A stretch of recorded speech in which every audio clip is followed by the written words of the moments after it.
O'ttosh kasalligi bu gepatobiliar tizimda metabolik o'zgarishlar natijasida yuzaga keladigan xastaliklar guruhiga kiradi va xolesterin va bilirubin almashinuvi buzilishi asoratidir. O't pufagida tosh hosil bo'lishiga olib keladigan sabablar: xolesterin va bilirubin almashinuviga ta'sir qiladigan preparatlarni ko'p qabul qilish, ovqatlanish tartibining buzilishlarida, ko'p sonli homiladorliklarda, metabolik kasalliklarda, oshqozon ichak trakti kasalliklarida va operatsiyadan keyin ham yuzaga kelishi mumkin. O'ttosh kasalliklari quyidagi sohalarda uchraydi: jigar ichi o't yo'llarida, umumiy o't yo'llarida, o't pufagida.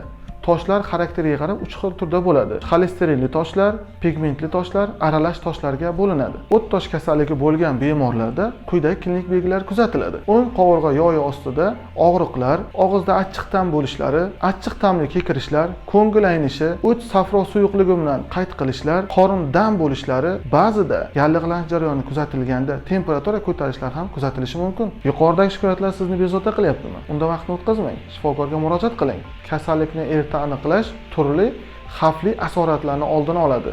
O'zingizning sog'lig'ingizga e'tiborli bo'ling. Bizni kuzatishda davom eting.